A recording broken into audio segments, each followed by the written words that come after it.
विभिन्न तीर्थों के देव विग्रहों का काशी में आगमन और उनका स्थान। स्कंद जी कहते हैं, जहां महादेव जी ने लीला पूर्वक गजासुर के चर्म को ओढ़ा था, वह स्थान रुद्रावास के नाम से विख्यात हुआ। तदनंतर महादेव जी पार्वती जी के साथ स्वेच्छानुसार कृत्तिवास तीर्थ में निवास करने लगे। वहीं नंदी ने आकर उन्हें प्रणाम पूर्वक यह सूचना दी, भगवन, तीनों लोकों में जो शुभ एवं मुक्तिदायक तीर्थ और देवता हैं, उन सबको मैं यहां ले आया हूं। कुरुक्षेत्र से उस तीर्थ के साथ स्थाणुलिंग का आगमन हुआ है। कुरुक्षेत्र स्थली लोलार्क से पश्चिम भाग में स्थित है। वह सब सिद्धियों को देने वाली है। ढूंढिराज से उत्तर भाग में साधक को सिद्धि प्रदान करने वाला देव देवेश्वर नाम से प्रसिद्ध लिंग है। यहाँ गोकर्ण स्थान से स्वयं ही प्रकट हुआ महाबल नामक शिवलिंग सांबादित्य के समीप स्थित है। ऋण मोचन से पूर्व भाग में शशिभूषण नामक लिंग प्रतिष्ठित है। ओमकारेश्वर महालिंग से पूर्व महाकाल नामक शिवलिंग है, जो दर्शन मात्र से मोक्ष देने वाला है। श्रेष्ठ तीर्थ पुष्कर से आकर अयोगंधेश्वर नामक शिवलिंग यहाँ स्वतः प्रकट हुआ है। मस्त्योदरी के उत्तर भाग में उसकी स्थिति है। महोत्कटेश्वर लिंग मरुत्कोटि से आकर यहाँ प्रकट हुआ है। वह कामेश्वर के उत्तर भाग में है। विमलेश्वर लिंग भी विश्व स्थान से यहाँ आया है। स्वर्णिलेश्वर से पश्चिम भाग में उसका दर्शन होता है। जो मनुष्य इस अविमुक्त क्षेत्र में महादेव जी का दर्शन करेगा, वह कहीं भी क्यों न मृत्यु को प्राप्त हो, निश्चय ही भगवान शिव के लोक में जाएगा। जिस लिंग स्वरूप महादेव ने कल्पांतर में भी काशीपुरी का कभी त्याग नहीं किया, वह हिरण्यगर्भ तीर्थ से पश्चिम में है। गया तीर्थ से यहाँ पिता महेश्वर लिंग का आगमन हुआ है, जो यहाँ फल्गु आदि 8.5 करोड़ तीर्थों के साथ वर्तमान है। प्रयाग तीर्थ के साथ शूलटंकेश्वर नामक महादेव वहां से स्वयं यहाँ आकर स्थित हुए हैं। परम सुंदर मुक्ति मंडप से दक्षिण दिशा में उनका स्थान है। शंकुकर्ण नामक महाक्षेत्र से यहाँ आकर महातेज नामक लिंग प्रकट हुआ है। उसका स्थान विनायकेश्वर से पूर्व भाग में है। रुद्रकोटि नामक परम पावन तीर्थ से यहाँ स्वयं आकर महायोगीश्वर लिंग प्रकट हुआ है। वह पार्वतीश्वर लिंग के समीप स्थित है। उसके मंदिर के सब ओर करोड़ों रुद्र मंदिर हैं, जो रुद्र मूर्तियों द्वारा बड़े सुंदर बनाए गए हैं। काशी में वेदवादी विद्वान उसे रुद्रस्थली कहते हैं। रुद्रस्थली में जिनकी मृत्यु हुई है, वे कृमि, कीट, पतंग, पशु, पक्षी, मृग, मनुष्य, यज्ञ दीक्षित यजमान अथवा म्लेच्छ ही क्यों न हो, साक्षात रुद्र स्वरूप हो जाते हैं और उनका इस संसार में पुनरागमन नहीं होता। कोई सकाम हो या निष्काम अथवा पशु पक्षी की योनि में ही क्यों न हो, यदि वह रुद्रस्थली में प्राण त्याग करता है तो उत्तम मोक्ष को प्राप्त होता है। एकांबर क्षेत्र से स्वयं भगवान कृत्तिवासा यहाँ पधारे हैं। वे यहाँ के कृत्तिवासेश्वर लिंग में प्रतिष्ठित हैं। इस स्थान में पार्वती और ऋषियों के साथ भगवान शिव स्वयं ही अपने भक्तों के कान में वेदों द्वारा प्रशंसित तारक ब्रह्म का उपदेश करते हैं। साक्षात भगवान चंडीश्वर मरुजांगल क्षेत्र से आकर इस सिद्धिदायक क्षेत्र में विराज रहे हैं। कालंजर से भगवान नीलकंठ स्वयं ही इस तीर्थ में पधारे हैं और दंतकूट नामक गणेश जी के समीप उनका स्थान है। काश्मीर से बीजेश्वर लिंग यहाँ प्राप्त हुआ है। इसकी स्थिति शाल कटंकट से पूर्व भाग में है। त्रिदंडापुरी से यहाँ आए हुए भगवान ऊर्ध्वरेता कुष्मांड गणेश जी को आगे करके स्थित हैं। मंडलेश्वर क्षेत्र से प्राप्त हुआ श्रीकंठ नामक लिंग मंड विनायक से उत्तर दिशा में स्थित है। महातीर्थ छागलांड से पधारे हुए कपर्दीश्वर नामक शिव यहाँ के पिशाच मोचन तीर्थ में स्वयं प्रकट हुए हैं। सूक्ष्मेश्वर लिंग का शुभागमन आम्रातकेश्वर क्षेत्र से हुआ है। विकट दंत नामक गणेश के समीप उनकी स्थिति है। मधुकेश्वर क्षेत्र से पधारे हुए भगवान जयंतेश्वर यहाँ लंबोदर गणेश के पूर्व में स्थित हैं। श्रीशैल से आकर त्रिपुरांतक नाम वाले देवेश्वर यहाँ प्रकट हुए हैं। श्री विश्वनाथ जी के पश्चिम भाग में स्थित भगवान कुक्कुटेश्वर सौम्य स्थान से यहाँ आए हैं। वे वक्रतुंड गणेश के समीप स्थित हैं। जालेश्वर तीर्थ से त्रिशूलीश्वर ने पदार्पण किया है। वे कूटदंत गणेश के पूर्व भाग में स्थित हैं। महाक्षेत्र रामेश्वर से जटाधारी देव पधारे हैं, जो एक दंत गणेश के उत्तर भाग में पूजित होते हैं। त्रिसंध क्षेत्र से भगवान त्र्यंबक का शुभागमन हुआ है, जो त्रिमुख से पूर्व भाग में स्थित है। हरिश्चंद्र क्षेत्र से यहाँ भगवान हरेश्वर पधारे हैं। ये हरिश्चंद्रेश्वर के पूर्व भाग में पूजित होते हैं। मध्यम केश्वर स्थान से भगवान शर्व का आगमन हुआ है। वे चतुर्देवेश्वर लिंग को आगे करके स्थित हैं। स्थलेश्वर तीर्थ से यहाँ यज्ञेश्वर नामक महालिंग प्रकट हुआ है। सुवर्ण क्षेत्र से सहस्त्राक्ष नामक शिवलिंग का शुभागमन हुआ है, जो शैलेश्वर से दक्षिण में स्थित है। हर्षित क्षेत्र से प्राप्त हुए हर्षितेश्वर शिव मंत्रेश्वर के समीप हैं। रुद्र महालय क्षेत्र से यहाँ रुद्र का आगमन हुआ है। भगवान रुद्रेश्वर त्रिपुरेश्वर के समीप स्थित हैं। वृषेश्वर नामक महादेव जी वृषभ ध्वज तीर्थ से आकर बाणेश्वर लिंग के समीप स्थित हैं। ईशानेश्वर महादेव केदार क्षेत्र से यहाँ आए हैं। प्रहलाद केशव से पश्चिम भाग में उनका दर्शन करना चाहिए। उत्तर वाहिनी गंगा के जल में स्नान करके ईशानेश्वर की पूजा करने वाला मनुष्य ईशान के ही समान कांतिमान होकर उनके धाम में निवास करता है। भैरव क्षेत्र से यहाँ परम मनोहर भैरव मूर्ति प्राप्त हुई है, जो खर्व विनायक से पूर्व में स्थित है। सिद्धिदायक भगवान उग्र कनखल तीर्थ से यहाँ प्रकट हुए हैं। अर्क विनायक से पूर्व में स्थित उग्र लिंग की पूजा करने से अत्यंत उग्र उपद्रव भी शांत हो जाते हैं। वस्त्रापथ नामक महान क्षेत्र से भगवान भव स्वयं यहाँ आकर भीम चंडी के समीप प्रकट हुए हैं। पातकों को दंड देने वाले भगवान दंडी देवदारू वन से काशी में आकर लिंग रूप से यहाँ निवास करते हैं। देहली विनायक से पूर्व दिशा में दंडीश्वर की पूजा करनी चाहिए। उनकी पूजा से मनुष्यों का पुनर्जन्म नहीं देखा जाता है। भद्रकर्ण कुंड से साक्षात भद्रकर्णेश्वर शिव यहाँ आए हैं। उद्दंड गणेश से पूर्व दिशा में उनका उत्तम तीर्थ है। यमलिंग नामक महातीर्थ से आकर काललिंग यहाँ स्थित हुआ है। जो मनुष्य मंगलवार तथा चतुर्दशी तिथि के योग में यहाँ की यात्रा करेगा, वह अति पातक युक्त होने पर भी यमलोक में नहीं जाएगा। नेपाल नामक महाक्षेत्र से साक्षात भगवान पशुपति यहाँ पधारे हैं। यहाँ पिनाक पाणी भगवान शिव ने पाशुपत योग का उपदेश किया है। करवीरक तीर्थ से कपालीश्वर ने यहाँ पदार्पण किया है। कपाल मोचन तीर्थ में उनका प्रयत्न पूर्वक दर्शन करना चाहिए। महेश्वर क्षेत्र से आकर दीप्तेश्वर नामक लिंग भगवान उमापति के समीप स्थित है।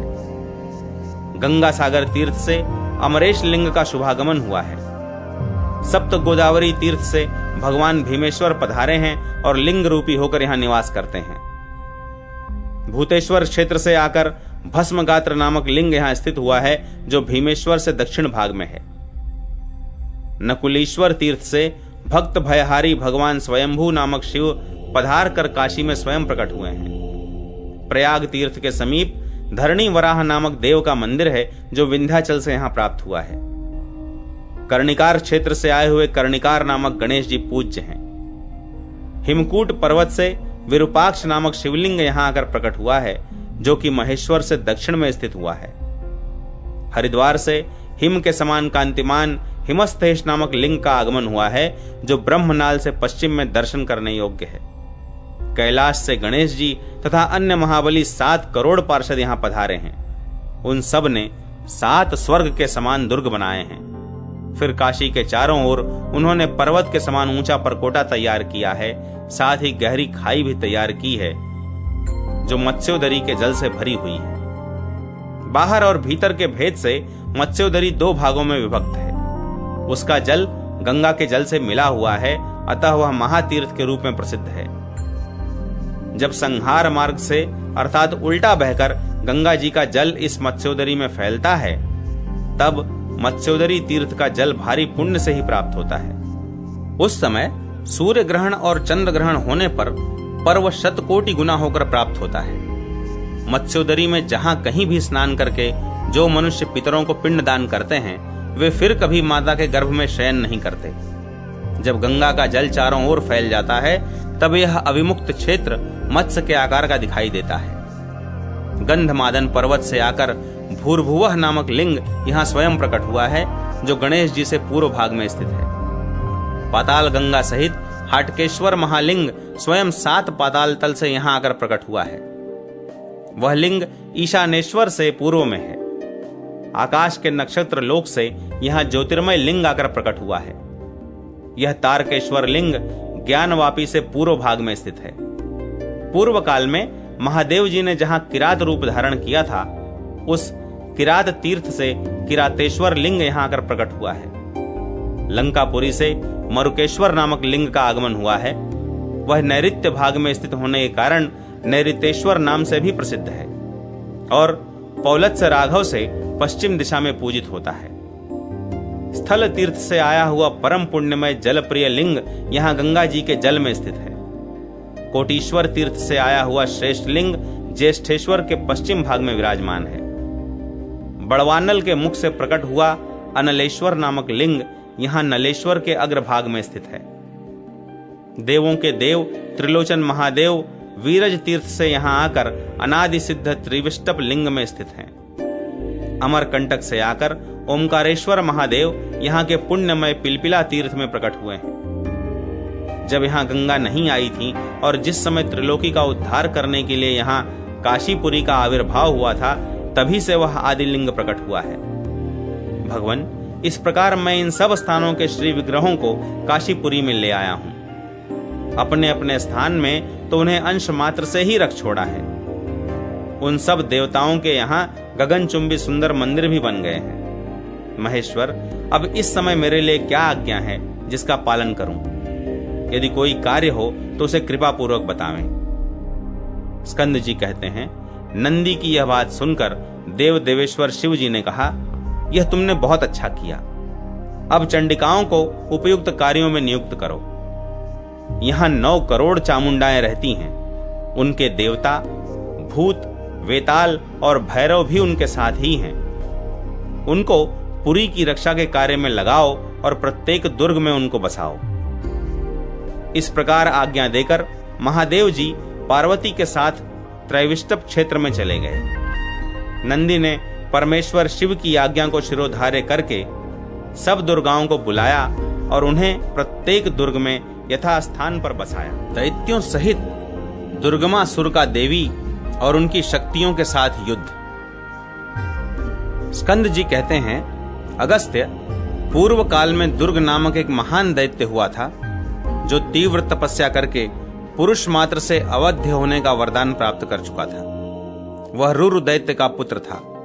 उसने भूलोक, भुवरलोक और स्वरलोक आदि समस्त लोकों को बाहुबल से जीतकर अपने अधीन कर लिया था।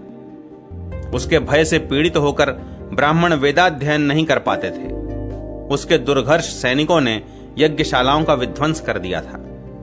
संसार में वे ही लोग धन्य हैं जो विपत्ति में पड़ जाने पर भी दीनता से प्रेरित होकर धन से मलिन चित्त वाले पुरुषों के आंगन में कभी नहीं जाते।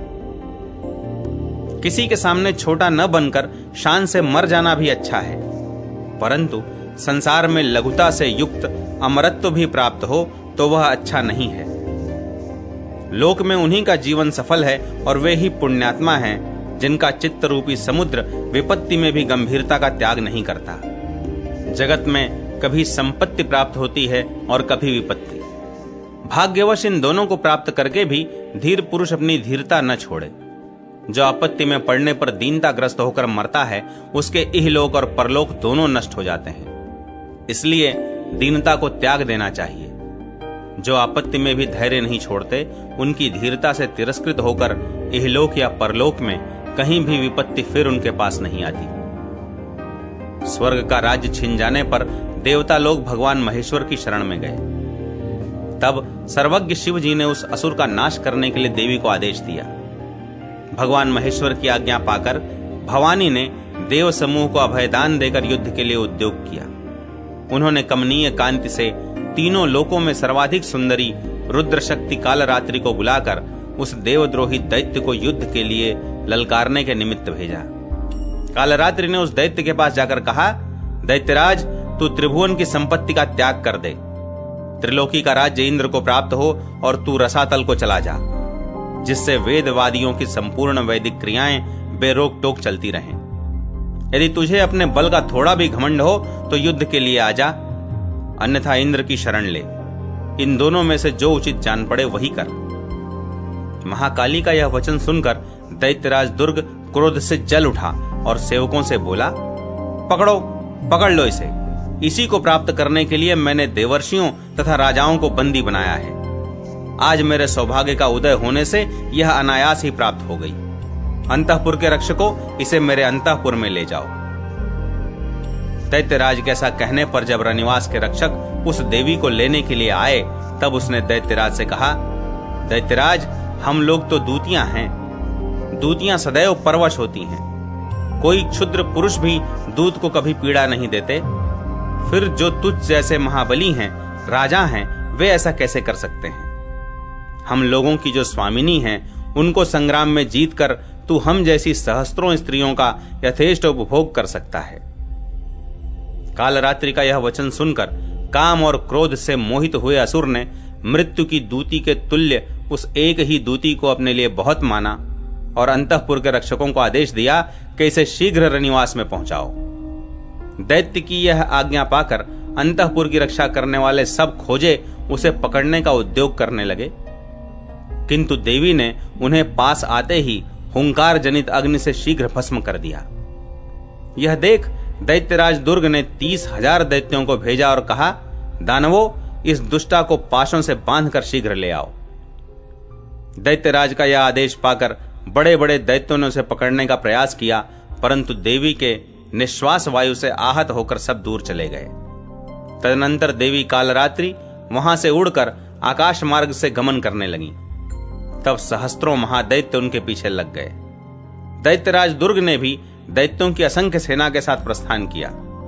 उस समय महादेवी विंध्याचल में निवास करती थीं। कालरात्रि ने वहां आकर देवी का दर्शन किया और दुर्ग के अपराध भी कह सुनाए। दैत्यराज दुर्ग ने भी महादेवी को देखकर अपने सेनापतियों को आदेश दिया, वीरो, तुम में से जो कोई भी धैर्य, बुद्धि, बल अथवा छल से भी इस विंध्यवासिनी को मेरे समीप ले आएगा, उसे मैं अवश्य इंद्र का पद दे दूंगा। दानवराज का यह वचन सुनकर दैत्य दोनों हाथ जोड़े हुए उच्च स्वर से बोले, महाराज, यह कौन सा कठिन कार्य है? एक तो वह अनाथ, दूसरे अबला। भला उसको पकड़ लाने में महान प्रयत्न की क्या आवश्यकता है? राजन, आप हमारा पुरुषार्थ तो देखिए। हम केवल अपने बल पराक्रम से ही उस स्त्री को आपके पास पकड़ लाते हैं। ऐसा कहकर वे सब दैत्य एक ही साथ चल पड़े। सब ओर से रणभेरियां बज उठीं। दैत्यों का यह आक्रमण देखकर देवता भी भय से त्रस्त हो उठे। धरती कांपने लगी। तब महादेवी ने अपने श्री अंगों से सहस्त्रों शक्तियों को प्रकट किया। उन शक्तियों ने इन महाबली दैत्यों की सेना के प्रत्येक सैनिक को आगे बढ़ने से रोक दिया। मानो सीमा का उल्लंघन करके उमड़ता हुआ समुद्र ही रोक दिया गया हो। महादैत्यों ने उस युद्ध में जिन जिन भयंकर अस्त्रों शस्त्रों का प्रहार किया, उन सबको शक्तियों ने तृण के समान समझकर हाथ में ले लेकर फेंक दिया। तब दैत्यों ने मेघों के समान अनेक प्रकार के अस्त्रों, वृक्षों तथा पत्थरों की बड़ी भारी वर्षा की। यह देख विंध्य पर्वत पर निवास करने वाली महामाया ने प्रचंड धनुष लेकर उस पर वायव्यास्त्र का अनुसंधान किया और उसके द्वारा शस्त्रास्त्र समूहों को लीलापूर्वक दूर फेंक दिया। तब महासुर दुर्ग ने अपनी सेना को शस्त्रहीन देख एक जलती हुई शक्ति हाथ में ली और उसे देवी के ऊपर दे मारा, परंतु देवी ने अपनी ओर आती हुई उस महावेगवती शक्ति को अपने धनुष से छूटे हुए बाणों द्वारा चूर्ण कर डाला। शक्ति को टूटी हुई देख उस महादैत्य ने चक्र चलाया, किंतु देवी के सैकड़ों बाणों से वह बीच में ही कटकर टूक टूक हो गया। तब दैत्य ने सींग का बना हुआ धनुष लेकर देवी की छाती में ताक कर बाण मारा, परंतु देवी ने कालदंड के समान उस बाण को अपने शीघ्रगामी बाण से मारकर रोक दिया। यह देख दुर्गमासुर ने प्रलयाग्नि के समान प्रज्वलित शूल लेकर बड़े वेग से देवी के ऊपर चलाया, किंतु चंडिका ने अपने शूल द्वारा उसे बीच में ही काट दिया। शूल के असफल होने पर दैत्यराज दुर्ग गदा हाथ में लेकर सहसा कूद पड़ा और देवी की भुजा में आघात किया। देवी की भुजा से टकराते ही उस गदा के टूट फूट कर सहस्त्रों टुकड़े हो गए। तदनंतर देवी ने अपने बाएं पैर से दैत्यराज की छाती में मारा। इससे दैत्यराज घायल होकर पृथ्वी पर गिर पड़ा और उसके हृदय में बड़ी पीड़ा हुई। गिरने के बाद पुनः उसी क्षण वह उठकर खड़ा हुआ और सहसा अदृश्य हो गया। उस समय जगदम्बा की प्रेरणा से उनकी शक्तियां दैत्यों की सेना में इस प्रकार विचरण करने लगीं, जैसे प्रलय काल में मृत्यु की सेना संसार में विचरण करती है। दुर्ग दैत्य का वध, देवताओं द्वारा देवी की स्तुति और दुर्गा नाम की प्रसिद्धि। स्कंद जी कहते हैं, मुने, देवी की शक्तियों ने दैत्यों की विशाल सेना को उसी प्रकार नष्ट कर दिया जैसे प्रलयाग्नि की लपटें समस्त संसार को दग्ध कर देती हैं। इतने में ही दैत्यराज दुर्ग बादलों की आड़ में खड़ा हो प्रचंड आंधी और बवंडर के साथ कंकड़ पत्थरों की वर्षा करने लगा। तब महादेवी ने शोषणास्त्र का प्रयोग करके पानी और पत्थरों की वर्षा को क्षण भर में रोक दिया। यह देख दैत्यराज ने क्रोध में पर्वत के शिखर को उखाड़कर आकाश से ही देवी के ऊपर गिराया। अपने ऊपर गिरते हुए उस पर्वत शिखर को देखकर महादेवी ने वज्र के प्रहार से उसके टुकड़े टुकड़े कर डाले। तब वह दैत्य हाथी का स्वरूप धारण करके अपने कुंडल मंडित मस्तक को डुलाता हुआ शीघ्रता पूर्वक देवी के सम्मुख दौड़ा। उस पर्वताकार हाथी को आते देख भगवती ने शीघ्रता पूर्वक पाश से बांधकर उसकी सूंड को तलवार से काट डाला। तदनंतर उसने भैंसे का स्वरूप धारण किया और अपने सींगों से पर्वतों को उखाड़कर देवी के ऊपर फेंका। उसके उपद्रव से समस्त ब्रह्मांड को व्याकुल देखकर भगवती ने दानवों पर त्रिशूल से आघात किया। तब वह भैंसे का रूप छोड़कर सहस्त्र भुजाधारी पुरुष बन गया और देवी का हाथ पकड़कर उन्हें आकाश में खींच ले गया। वहां ऊंचे से उसने जगदम्बिका को छोड़ दिया और क्षण भर में बाणों के जाल से उन्हें आच्छादित कर दिया। तब महादेवी ने अपने बाणों से शर समूह को काटकर एक महाबाण के द्वारा उस दैत्य को बींध डाला। देवी का वह बाण दैत्य की छाती में घुस गया। उसकी आंखें नाचने लगीं और वह अत्यंत व्याकुल होकर पृथ्वी पर गिर पड़ा। महापराक्रमी दुर्ग के गिरते ही देवताओं की दुदुम्बियां बजने लगीं। समस्त संसार में उल्लास छा गया। सूर्य, चंद्रमा और अग्निदेव को अपने खोए हुए तेज की प्राप्ति हुई। तदनंतर सब देवता फूलों की वर्षा करते हुए महर्षियों के साथ वहां आए और महादेवी की स्तुति करने लगे। देवता बोले, संपूर्ण जगत का धारण पोषण करने वाली महादेवी, तुम्हें नमस्कार है। तीनों लोकों की उत्पत्ति की आधारभूता महामहेश्वर की शक्ति, तुम दैत्य रूपी वृक्षों को काटने के लिए कुठार हो, तुम्हें नमस्कार है। त्रैलोक्य व्यापिनी कल्याणमयी शिवे, तुम्हें नमस्कार है। शंख, चक्र और गदा धारण करने वाली तथा अपने व्यग्र हाथों में शारंग धनुष को उठाने वाली विष्णु स्वरूपे देवी, तुम्हें नमस्कार है। सबकी सृष्टि करने वाली, प्राचीनों की भाषा, संस्कृति की जन्मभूमि तथा हंस की सवारी से यात्रा करने वाली चतुरानंद स्वरूपे देवी, तुम्हें नमस्कार है। तुम ही इंद्र, कुबेर, वायु, वरुण, यम, निऋति, ईशान और अग्नि की शक्ति हो। तुम ही चंद्रमा की चांदनी और सूर्य की शक्ति प्रभा हो। तुम ही सर्वदेवमयी शक्ति और तुम ही परमेश्वरी हो। तुम ही गौरी हो, तुम ही सावित्री हो और तुम ही गायत्री एवं सरस्वती हो। तुम ही प्रकृति, तुम ही मति और तुम ही अहंकार स्वरूपा हो। तुम ही चित्त और समस्त इंद्रिय रूप हो। पंच तन्मात्राएं भी तुम्हारा ही स्वरूप हैं।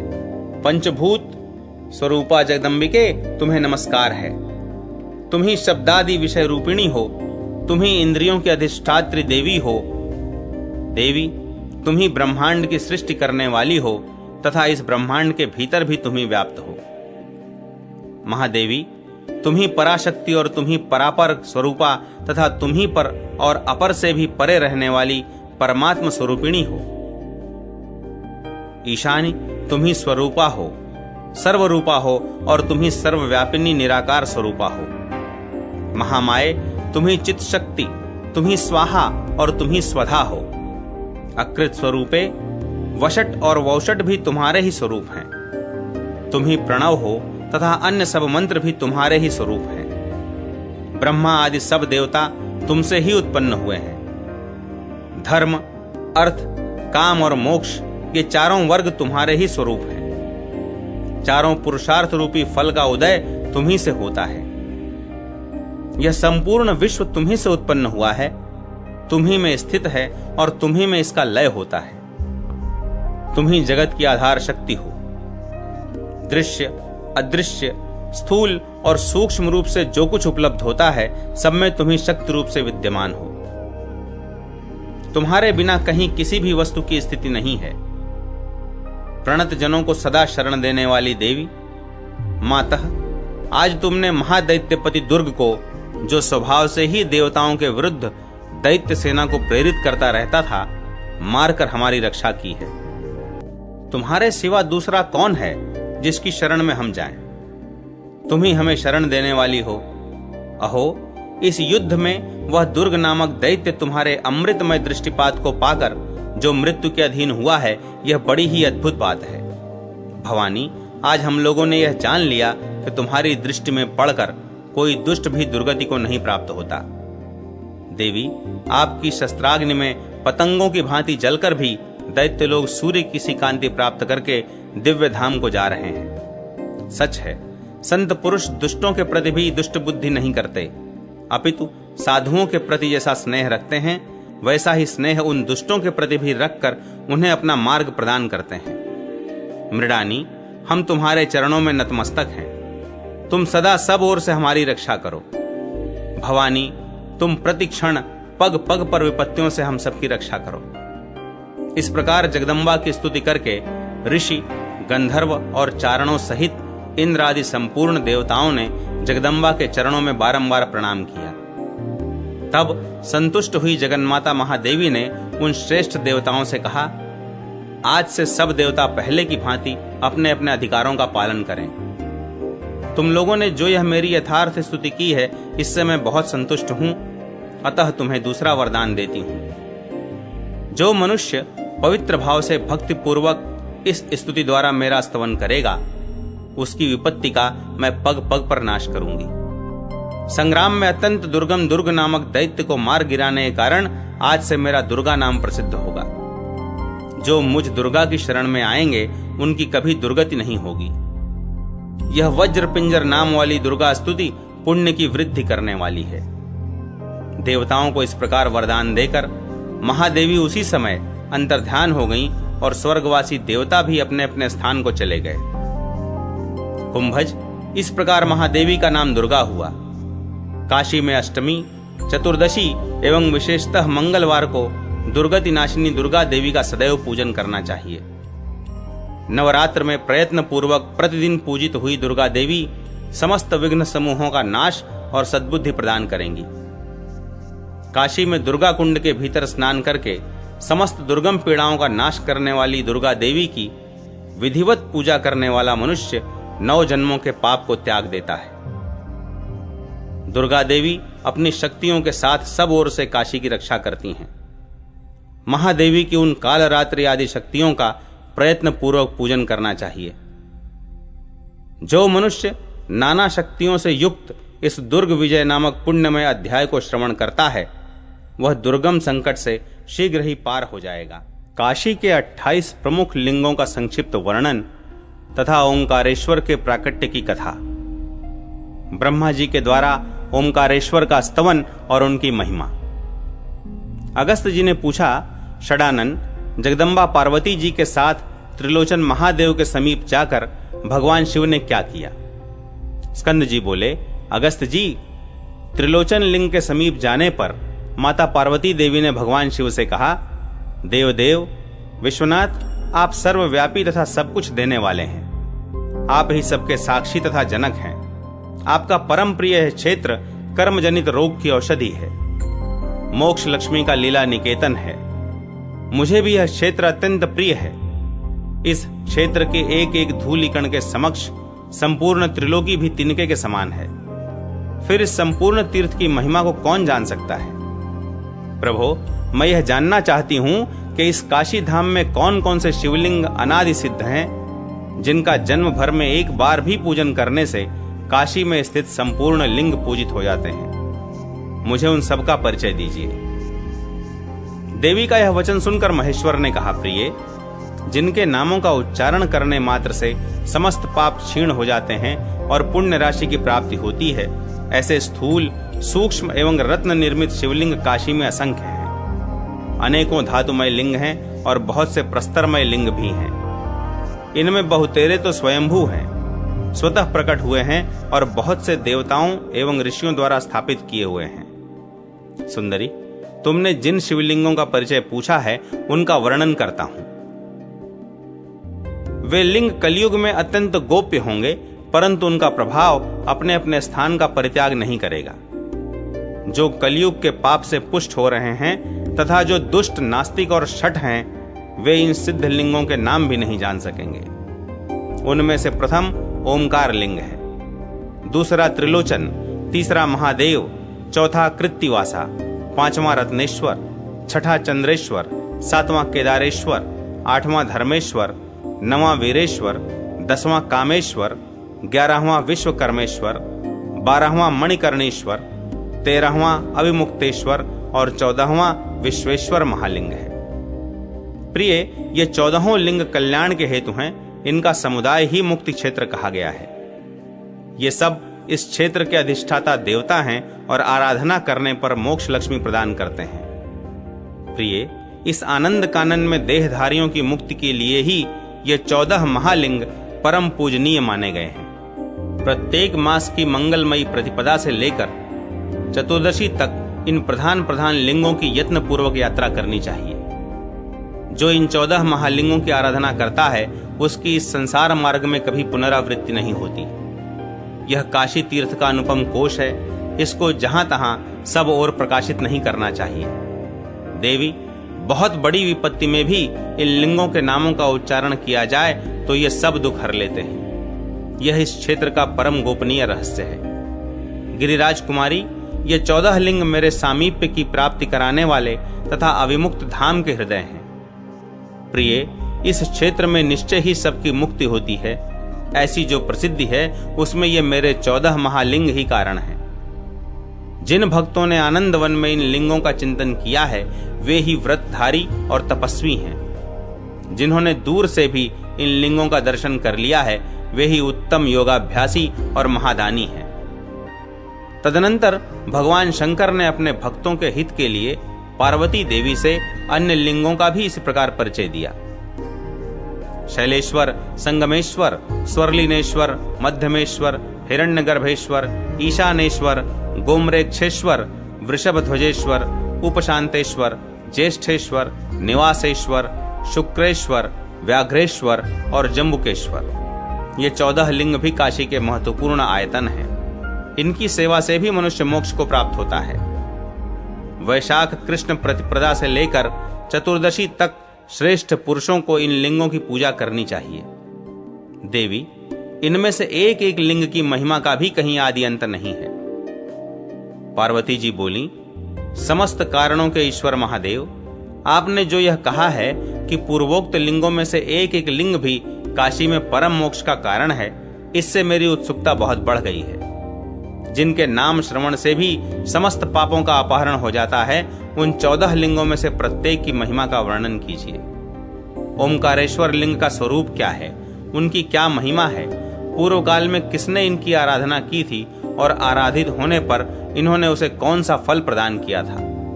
महादेव जी ने कहा, महादेवी, पूर्व काल की बात है। जगत सृष्टा ब्रह्मा जी ने आनंद वन में समाधि लगाकर बड़ी भारी तपस्या की। तपस्या करते करते जब 1 सहस्त्र युग बीत गया, तब 7 पातालों का भेदन करके उनके आगे एक दिव्य ज्योति प्रकट हुई। उसके प्रकाश से संपूर्ण दिशाएं प्रकाशित हो उठी थीं। उनकी निर्व्याज समाधि से जो परम ज्योति अंतःकरण में प्रकट हुई थी, वही बाहर व्यक्त हो गई। ब्रह्मा जी ने समाधि त्याग करके जब आंखें खोली, तब सामने आदि अक्षर ओमकार को प्रकट देखा। उसी में आकार का दर्शन हुआ जो सत्व गुण संपन्न, ऋग्वेद का अधिष्ठान, सृष्टि पालक, साक्षात नारायण स्वरूप तथा अज्ञानमय अंधकार से परे प्रतिष्ठित है। उसके बाद उकार दृष्टिगोचर हुआ, जो रजोगुण स्वरूप, यजुर्वेद की उत्पत्ति का स्थान तथा उन्हीं के प्रतिबिंबित स्वरूप की भांति ब्रह्ममय प्रतीत होता था। उसके बाद ब्रह्मा जी ने मकार को प्रत्यक्ष किया, जो किसी प्रकार की ध्वनि से रहित, अंधकार के संकेत स्थान के सदृश तथा तमोगुण स्वरूप ज्ञात हुआ। वह साक्षात रुद्र स्वरूप मकार भी सामवेद की उत्पत्ति का स्थान है। उसके बाद ब्रह्मा जी ने परमानंद स्वरूप, परावाणी के आश्रय दूत नाद तत्व का साक्षात्कार किया, जिसकी आकृति विश्व रूपमय है तथा जो सगुण और निर्गुण स्वरूप है। उसी को शब्द ब्रह्म कहते हैं तथा वही समस्त वांग्मय का कारण है। तत्पश्चात विधाता ने तपस्या से प्रत्यक्ष हुए बिंदु तत्व का अवलोकन किया, जो समस्त कारणों का भी कारण, समस्त जगत की उत्पत्ति का स्थान तथा परम शिवरूप है। अपने प्रभाव से सबका अवन करने के कारण प्रणव को ओम कहते हैं, अथवा भक्त मुन्नयति, भक्त को ऊर्ध्वलोक में ले जाता है। इसलिए जिसे ओम कहते हैं वह प्रणव निराकार होकर भी साकार रूप से ब्रह्मा जी को दृष्टिगोचर हुआ। जो अपने जप में मन लगाने वाले भक्त को भवसागर से तार देता है, इसीलिए जिसे तार कहते हैं उसी प्रणव का ब्रह्मा जी ने साक्षात्कार किया। समस्त मोक्षकामी पुरुषों द्वारा यह प्रणुत, स्तुत अथवा प्रशंसित होता है, इसलिए इसका नाम प्रणव है। अथवा यह अपनी उपासना करने वाले पुरुषों को परम पद में पहुंचाता है, इस कारण इसे प्रणव कहते हैं। वेद त्रयी जिसका स्वरूप है, जो तुरीय, तुरीयातीत और सर्वात्मक है, उसी नाद बिंदु स्वरूप ओमकार का ब्रह्मा जी को प्रत्यक्ष दर्शन हुआ, जिससे अंगों सहित संपूर्ण वेद प्रकट होते हैं। जो वृषभ रूप यज्ञ में परमेश्वर मंत्र, ब्राह्मण और कल्प तीनों से संबद्ध होकर बार बार शब्द करता है, अर्थात वैदिक मंत्रों से ध्वनित होता है, जो तेजोमय तथा सबसे श्रेष्ठ है, जिसमें ब्रह्मा से लेकर कीट पर्यंत संपूर्ण जगत का लय होता है। इसीलिए जो साधु पुरुषों द्वारा लिंग नाम से पूजित होता है, उसी ओमकार लिंग का ब्रह्मा जी ने प्रत्यक्ष दर्शन किया। तदनंतर अ, उ, म, नाद, बिंदु इन 5 अक्षरों से युक्त प्रपंच से भिन्न लिंग रूपधारी ओमकारेश्वर का ब्रह्मा जी ने इस प्रकार स्तवन किया। ब्रह्मा जी बोले, सदाशिव, अक्षर स्वरूप धारण करने वाले आप ओमकार रूप परमेश्वर को नमस्कार है। आप ही आकार आदि अक्षरों के उत्पत्ति स्थान हैं, आपको नमस्कार है। निराकार परमात्मन, आप अकार, उकार और मकार हैं। ऋग्वेद, यजुर्वेद और सामवेद आपके ही स्वरूप हैं। आप रूपातीत परमेश्वर को नमस्कार है। आप ही नाद, बिंदु और कला स्वरूप हैं, आपको नमस्कार है। लिंग रहित होते हुए भी लिंग रूप से प्रकट होने वाले आप सर्वस्वरूप महेश्वर को नमस्कार है। आप आदि अंत से रहित एवं तेज की निधि हैं, आपको नमस्कार है। आप भव, रुद्र और शर्व हैं, आपको नमस्कार है। आप पापियों के लिए उग्र और भीम रूप हैं, आपको नमस्कार है। पशुओं का पालन करने वाले, आपको नमस्कार है। आप तारक प्रणव रूप हैं, आपसे ही संपूर्ण जगत की उत्पत्ति होती है, आपको नमस्कार है। आप माया से परे परम कल्याण स्वरूप हैं, आपको नमस्कार है। अ, इ, उ, रि, रि, ए, ओ, ऐ, औ ये सब स्वर आपके ही स्वरूप हैं, आपको नमस्कार है। क से लेकर ह तक संपूर्ण व्यंजन भी आपके ही स्वरूप हैं, आपको नमस्कार है।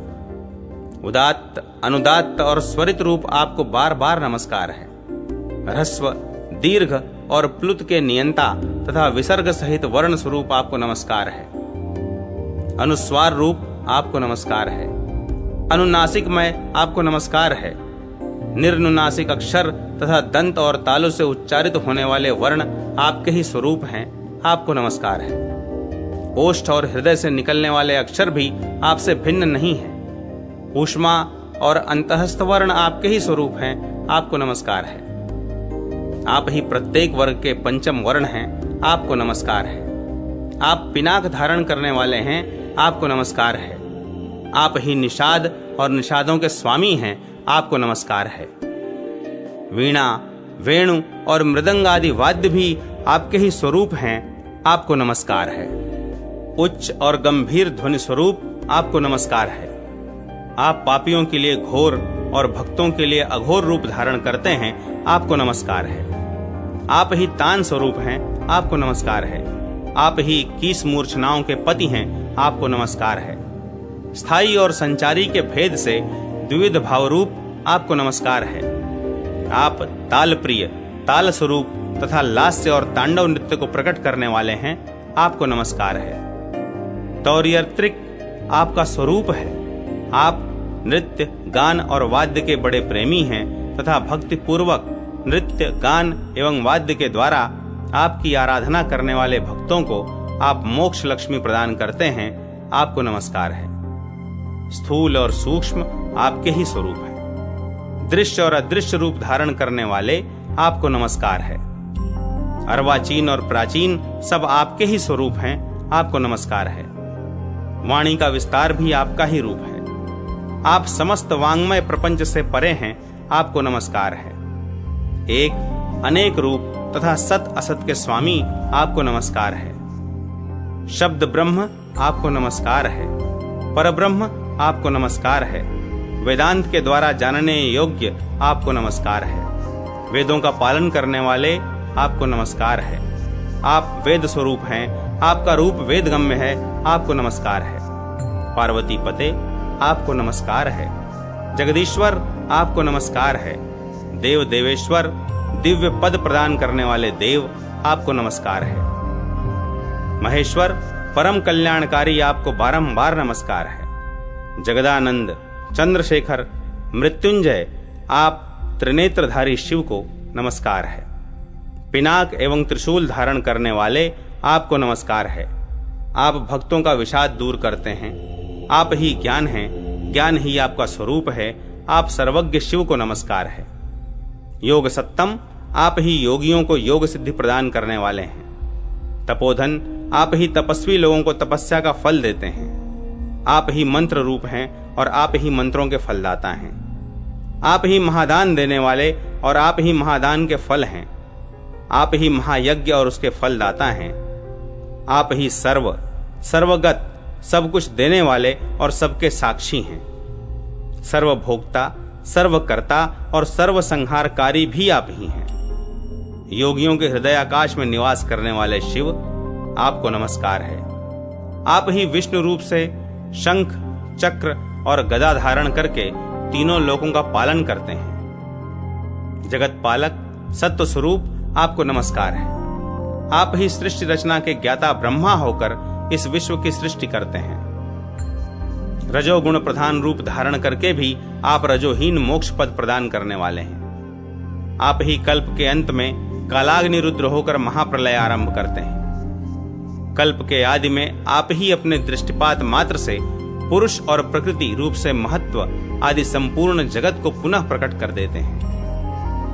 आपकी पलकों का खुलना और बंद होना ये ही दोनों सृष्टि और संहार के कारण हैं। स्वेच्छानुसार विचरण करने वाले आप परमेश्वर का यह सब खेल है। शंभो आपसे ही यह सब कुछ उत्पन्न हुआ है और आप में ही संपूर्ण चराचर जगत स्थित है। आप वेदवाणी के भी अगोचर हैं। आपकी यथावत स्तुति कौन जानता है। आप ही स्तुति करने वाले हैं, आप ही स्तुति हैं और आप ही स्तवनीय देवता हैं। मैं तो ओम नमः शिवाय इतना ही जानता हूं, इसके सिवा और कुछ भी नहीं जानता। आप ही मुझे शरण देने वाले हैं और आप ही परम गति हैं। ईश मैं आपको ही प्रणाम करता हूं। आपको नमस्कार है, नमस्कार है, नमस्कार है।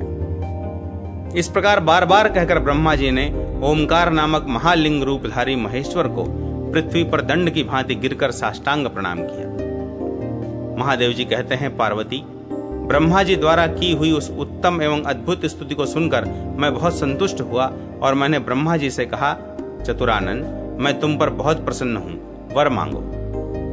ब्रह्मा जी बोले, देवेश्वर यदि आप मुझ पर प्रसन्न हैं और मुझे वरदान का अधिकारी मानते हैं तो इस महालिंग में आपका सदैव निवास बना रहे और यह ओमकारेश्वर नामक शिवलिंग भक्तों को एकमात्र मोक्ष प्रदान करने वाला हो। स्कंद जी कहते हैं, ब्रह्मर्षि ब्रह्मा जी का यह वचन सुनकर भगवान शिव ने कहा, तथास्तु ऐसा ही होगा। सुरश्रेष्ठ तुम तपस्या के कारण सर्वश्रेष्ठ हो और संपूर्ण वेदों की निधि हो। जब गंगा ओमकारेश्वर के समीप में आएगी तब देवताओं ऋषियों और पितरों को प्रिय लगने वाला पुण्य काल उपस्थित होगा। उस समय ओमकारेश्वर के समीप मत्स्योदरी के जल में किया हुआ स्नान, जप, दान, होम और देव पूजन सब अक्षय होता है। ओमकारेश्वर के दर्शन से ही मनुष्य अश्वमेध यज्ञ का फल पाता है। अतः काशी में प्रयत्न पूर्वक ओमकारेश्वर का दर्शन करना चाहिए। इस प्रकार कमलोद्भव ब्रह्मा जी को वर देकर भगवान शंकर पुनः उसी महालिंग में लीन हो गए। अगस्त्य, ब्रह्मा जी द्वारा की हुई स्तुति का जप करने वाला मनुष्य सब पापों से मुक्त हो जाता है, महान पुण्यों से परिपूर्ण होता है और श्रेष्ठ ज्ञान प्राप्त कर लेता है। त्रिलोचन लिंग की महिमा। स्कंद जी कहते हैं, मुने, महादेव जी ने त्रिविष्टप लिंग की उत्पत्ति के विषय में जो श्रमहारिणी कथा कही है उसे सुनाता हूं, सुनो। महादेव जी बोले, पार्वती, पृथ्वी पर यह आनंदवन सबसे श्रेष्ठ है। इसमें भी सब तीर्थ श्रेष्ठ हैं। तीर्थों में भी ओमकारेश्वर की भूमि श्रेष्ठ है। मुक्ति का मार्ग प्रकाशित करने वाले ओमकारेश्वर लिंग से भी अत्यंत श्रेष्ठ कल्याण स्वरूप त्रिलोचन लिंग है। जैसे तेजस्वियों में सूर्य और दर्शनीय वस्तुओं में चंद्रमा श्रेष्ठ है, उसी प्रकार समस्त लिंगों में त्रिलोचन लिंग श्रेष्ठ है। जो महाबुद्धिमान मनुष्य काशी में त्रिलोचन लिंग की पूजा करते हैं, वे मेरी प्रीति चाहने वाले त्रिलोक निवासियों के द्वारा पूजनीय हैं। गिरिराज नंदिनी, यद्यपि ओमकार आदि सभी मुख्य लिंग समस्त पापों का नाश करने वाले हैं, परंतु भगवान त्रिलोचन की शक्ति कुछ और ही है। प्रिय, पूर्व काल में जब मैं योग युक्त होकर बैठा था, उस समय यह महान लिंग 7 पातालों का भेदन करके भूतल से मेरे सामने प्रकट हुआ था। यह त्रिलोचन लिंग ज्ञान दृष्टि देने वाला बताया गया है। जो भगवान त्रिलोचन के भक्त हैं, वे सभी त्रिलोचन स्वरूप हैं, मेरे पार्षद हैं और जीवन मुक्त हैं। वैशाख शुक्ला तृतीया को पिलपिला कुंड में स्नान करके जो भक्ति पूर्वक उपवास करके रात्रि में जागरण और त्रिलोचन की पूजा करते हैं, फिर प्रातः काल वहीं स्नान करके त्रिलोचन लिंग की पूजा करके पितरों के उद्देश्य से अन्न और दक्षिणा सहित धर्म घट दान करते हैं, तत्पश्चात शिव भक्तों के साथ बैठकर पारणा करते हैं, वे इस पार्थिव शरीर का त्याग करके पुण्य से प्रेरित हो निश्चय ही मेरे आगे चलने वाले पार्षद होते हैं। स्कंद जी कहते हैं, मुने, प्राचीन रथंतर कल्प की बात है। भगवान त्रिलोचन के मणिमाणिक के निर्मित मंदिर में कभी कबूतरों का एक जोड़ा निवास करता था। वे दोनों कबूतर प्रतिदिन प्रातः, मध्याह्न और सायंकाल में मंदिर की परिक्रमा करते हुए सब ओर उड़ते और अपने पंखों की हवा से मंदिर में लगी हुई धूल को दूर किया करते थे। भक्त लोग जो सदा त्रिलोचन और त्रिविष्टप आदि नामों का उच्चारण करते, वह सब उनके कानों में पड़ा करता था।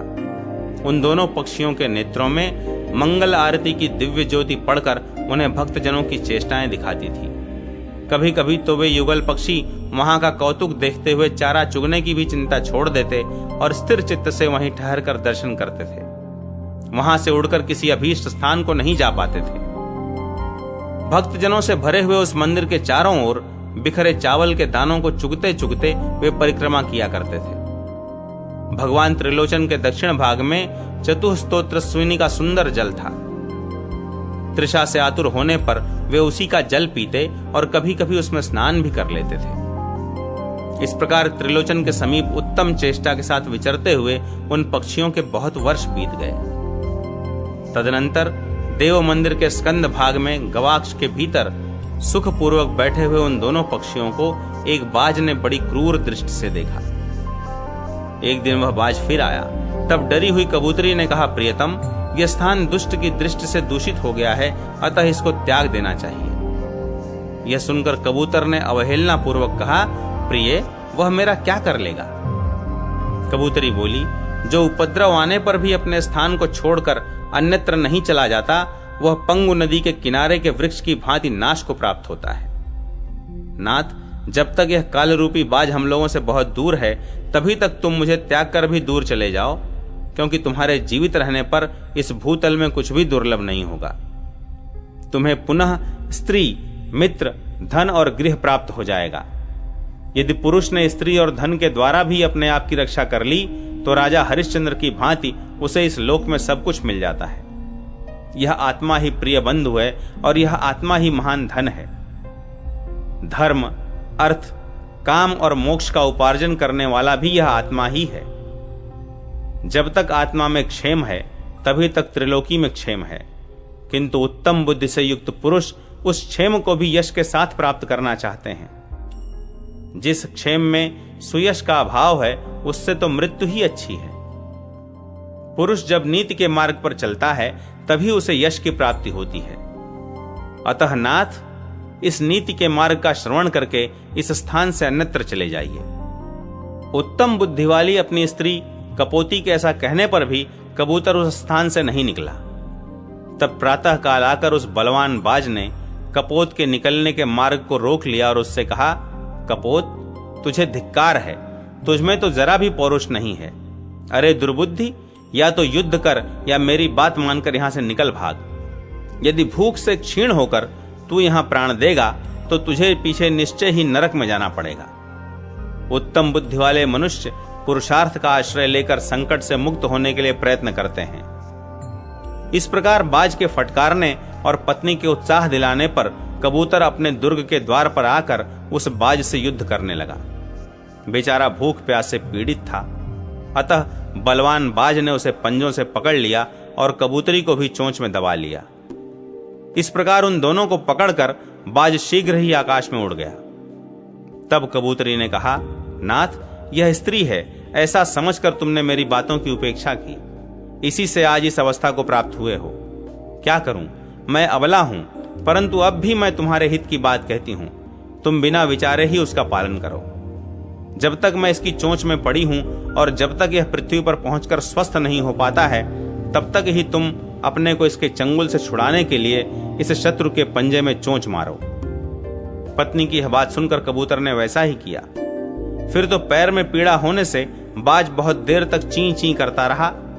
इतने में ही कपोती उसके मुख से छूटकर उड़ गई। इधर पांव की उंगलियों के शिथिल होने से कबूतर भी छूटकर गिर पड़ा। अतः बुद्धिमान पुरुषों को विपत्ति में भी कभी उद्योग नहीं छोड़ना चाहिए, क्योंकि उद्यमी पुरुष दुर्बल हों तो भी सफलता के भागी होते हैं। अतः मनीषी पुरुष विपत्ति काल में भी उद्यम की प्रशंसा करते हैं। तदनंतर वे दोनों पक्षी काल योग से मुक्तिपुरी अयोध्या में सरयू के किनारे मृत्यु को प्राप्त हुए। उनमें से एक कबूतर तो विद्याधर हुआ। वह मंदार दामा का पुत्र था और उसका नाम परिमलालय रखा गया था। वह कुमारावस्था से ही शिवजी की भक्ति में तत्पर हुआ। उसने अपने मन और इंद्रियों को पूर्णतः जीत लिया था। भगवान त्रिलोचन की शरण लेने से पूर्व जन्म के अभ्यासवश उसने यह नियम कर लिया कि जब तक शरीर स्वस्थ है तब तक इंद्रियों में शिथिलता नहीं आ जाती, तब तक काशी में भगवान त्रिलोचन की पूजा किए बिना मैं थोड़ा भी भोजन नहीं करूंगा। ऐसी प्रतिज्ञा लेकर वह परिमलालय प्रतिदिन काशी में त्रिलोचन का दर्शन करने के लिए आता था। उधर वह कपोती भी पाताल में नागराज रत्नद्वीप के घर में कन्या रूप से उत्पन्न हुई। उसका नाम रत्नावली रखा गया। उसकी दो सखियां थीं, जिनमें से एक का नाम प्रभावती और दूसरी का नाम कलावती था। ये दोनों सदा रत्नावली के साथ रहती थी। उस कन्या ने अपने पिता को शिव भक्ति में तत्पर देख यह नियम लिया, मैं प्रतिदिन अपनी दोनों सखियों के साथ काशी में त्रिलोचन की पूजा करके ही मौन व्रत का त्याग करूंगी, अन्यथा नहीं। इस प्रकार वह नाग कन्या अपनी दोनों सखियों के साथ प्रतिदिन काशी में आती और त्रिलोचन की पूजा करके लौट जाती थी। एक समय वैशाख मास की तृतीया को उपवास पूर्वक रात्रि में नृत्य, गीत और कथा आदि के द्वारा जागरण करके रत्नावली ने प्रातः काल चतुर्थी को शुभ पिलपिला तीर्थ में स्नान किया और त्रिलोचन देव की पूजा करके उन्हीं के रंग मंडप में सो गई। उस समय शुद्ध कर्पूर के समान गोरे अंगों वाले जटा मुकुट मंडित शशिभूषण भगवान त्रिलोचन उस लिंग से निकलकर बोले, कन्याओं, तुम सब लोग उठो। तब उन्होंने उठकर, जिनके आगमन की कोई संभावना नहीं थी, उन भगवान त्रिलोचन को प्रत्यक्ष देखा और उन्हें लक्षणों से ईश्वर जानकर उनके चरणों में वंदना की। भगवत दर्शन से उन कुमारियों के मुख पर प्रसन्नता छा गई और वे गदगद कंठ से भगवान शिव की स्तुति करने लगी। शंभो, आपकी जय हो। ईशान, आपकी जय हो। सर्वव्यापी और सब कुछ देने वाले प्रभो, आपकी जय हो। त्रिभुवन को उत्पन्न करने वाले तथा भक्त जनों के अधीन रहने वाले प्रमथ नायक, आपकी जय हो। प्रणत जनों को सब कुछ देने वाले प्रभो, आपकी जय हो। सब विधियों के ज्ञाता विधाता भी आपकी स्तुति करने में कुशल नहीं है। नाथ, आपकी स्तुति करने में बृहस्पति की भी वाणी कुंठित हो जाती है। सर्वज्ञ स्वामिन, वेद भी आपको यथार्थ रूप से नहीं जानते। आप अनादि और अनंत हैं, मन आपको मनन नहीं कर सकता। आपको नमस्कार है, नमस्कार है, नमस्कार है। त्रिलोचन, आपको नमस्कार है। त्रिविष्टप, आपको नमस्कार है। यूं कहकर उन कुमारियों ने दंड की भांति पृथ्वी पर गिरकर प्रणाम किया। तब उन्हें उठाकर भगवान चंद्रभूषण ने कहा, मंदार दामा का पुत्र परिमलालय समस्त विद्याधरों में श्रेष्ठ है, वही तुम लोगों का पति होगा। तुम तीनों मेरी भक्त हो और वह तरुण विद्याधर भी मुझ में भक्ति रखता है। तुम चारों इस जीवन का अंत होने पर मोक्ष प्राप्त करोगे। जन्मांतर में तुम सब ने मेरी सेवा की है, इससे तुम लोगों को भक्ति भावित निर्मल जन्म प्राप्त हुआ है। भगवान शंकर के ऐसा कहने पर उन कन्याओं ने प्रसन्न चित्त होकर हाथ जोड़ प्रणाम करके पूछा, नाथ, हम चारों ने पूर्व जन्म में किस प्रकार से आपकी सेवा की है? भगवान शिव बोले, नाग कन्याओं सुनो, यह रत्नावली पूर्व जन्म में कपोती थी और श्रेष्ठ विद्याधर इसका पति कपोत था। यहीं मेरे मंदिर में इन दोनों ने दीर्घ काल तक सुखपूर्वक निवास किया है। इन्होंने अपने पंखों की हवा से मेरे मंदिर में लगी हुई धूल को उड़ाकर साफ किया है। ऊपर से लेकर नीचे तक प्रतिदिन अनेक बार मेरी परिक्रमाएं की हैं। आकाश में उड़ते और मेरे आंगन में विचरते समय भी इन्होंने मेरी प्रदक्षिणा की है। यहाँ के चतुर्नद तीर्थ में स्नान किया और बार बार उसी का जल पिया है। मेरे भक्तों ने यहाँ जो जो उत्सव और कौतुक किए हैं उन सब को इन्होंने देखा है। अनेकों बार मेरी मंगल आरती का दर्शन किया है और कानों से मेरे नामामृत का पान किया है। यद्यपि इनकी मृत्यु मेरे समीप नहीं हुई तो भी इन्होंने काशी की प्राप्ति कराने वाली अयोध्या में प्राण त्याग किया है। अयोध्या में मरने से ही यह रत्नद्वीप नाग की कन्या हुई है और इसका पति कबूतर विद्याधर का पुत्र हुआ है। तुम लोगों में जो ये प्रभावती और कलावती हैं, ये इससे तीसरे जन्म पहले महर्षि चारण्य की पुत्रियां थीं। दोनों में परस्पर बड़ा अनुराग था और दोनों ही शील एवं सदाचार से संपन्न थीं। इनके पिता चारण्य ने आमुष्यायण के पुत्र नारायण से इनका विवाह कर दिया। नारायण अभी किशोरावस्था के थे। एक दिन वे वन में समिधा लाने के लिए गए। इतने ही में भाग्यवश किसी सर्प ने उनको काट लिया। चारण्य की दोनों कन्याएं भवानी और गौतमी वैधव्य दुख से अत्यंत दुखी हो बड़ी दीनता को प्राप्त हो गई। इसीलिए ब्याह करने वाले पुरुष को चाहिए कि वह देवता और नदी नाम वाली कन्या से विवाह न करे। तदनंतर किसी ऋषि के अद्भुत आश्रम में जाकर इन कन्याओं ने मोहवश ऋषि के दिए बिना ही कुछ केले के फल तोड़ लिए। फल की चोरी का परिणाम यह हुआ कि ये दोनों दूसरे जन्म में वानरी हो गईं।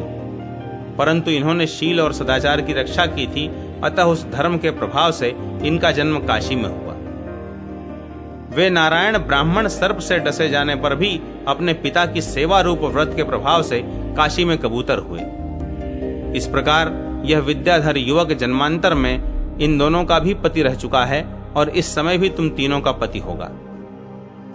इस मंदिर के पार्श्व भाग में जो बहुत बड़ा बरगद का वृक्ष है, उसी पर वे दोनों वानरियां रहती थीं। वे चतुस्त्रोतस्विनी तीर्थ में जल क्रीड़ा पूर्वक स्नान करती और प्यास लगने पर उसी का जल पीती थीं। वानर जाति के स्वभाव से इनमें चपलता तो थी ही, सब और क्रीड़ा करती हुई मंदिर की परिक्रमा करती और अनेक बार बहुत से शिवलिंगों का दर्शन करती थी। एक दिन इस वट वृक्ष के समीप स्वेच्छा पूर्वक विचरती हुई दोनों वानरियों को किसी ने फंसाकर रस्सी में बांध लिया। तदनंतर किसी समय कालवश उनकी मृत्यु हो गई।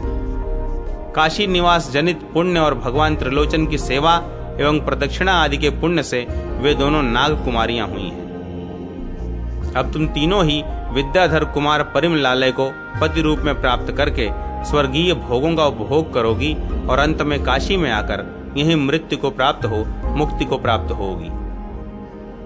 काशी में आकर यदि थोड़ा भी शुभ कार्य किया गया हो तो मेरे अनुग्रह से उसका फल निश्चय ही मोक्ष होता है। तीनों लोकों में काशीपुरी सबसे श्रेष्ठ है। काशी में भी ओमकारेश्वर लिंग सबसे श्रेष्ठ है। ओमकारेश्वर से भी श्रेष्ठ त्रिलोचन लिंग है। इसमें सदा ही स्थित होकर मैं अपने भक्तों को मोक्ष प्रदान करता हूं। अतः काशी में सर्वथा प्रयत्न करके भगवान त्रिलोचन की पूजा करनी चाहिए। ऐसा कहकर देव देवेश्वर भगवान शिव मंदिर के भीतर चले गए। वे कन्याएं भी अपने अपने घर गईं और वहां माता के आगे सब बातें बताकर कृतकृत्य सी हो गईं। तदनंतर एक दिन वैशाख मास में महायात्रा का समय आया। उसमें विद्याधर और नाग त्रिलोचन महादेव के समीप विरज महाक्षेत्र में एकत्र हुए। फिर भगवान के वरदान से परस्पर कुल का परिचय पूछकर उन नागों ने अपनी तीनों कन्याओं को विद्याधर कुमार परिमलालय के साथ ब्याह दिया। इस विवाह से तीनों पुत्रवधुओं को पाकर विद्याधर राज मंदारदामा बहुत प्रसन्न हुए। इधर नागराज रत्नद्वीप, भुजंगराज पक्षी और फणींद्र त्रिशिक भी परिमलालय को जामाता के रूप में पाकर परम संतुष्ट हुए। इस विवाहोत्सव को संपन्न करके सभी स्वजन भगवान त्रिलोचन लिंग के गौरव का वर्णन करते हुए अपने अपने लोक को चले गए। श्रीमान विद्याधर परिमलालय उन नाग कन्याओं के साथ पर्याप्त सुख भोगने के पश्चात काशी में आकर भगवान त्रिलोचन की सेवा में संलग्न हुए और वहां मधुर गीत गाते हुए पत्नियों सहित त्रिलोचन लिंग में लय को प्राप्त हो गए। स्कंद जी कहते हैं, कलयुग में भगवान त्रिलोचन की महिमा महादेव जी ने गुप्त रखी है, इसलिए जिनमें सात्विक भाव की कमी है ऐसे मनुष्य उस शिवलिंग की उपासना नहीं करते हैं।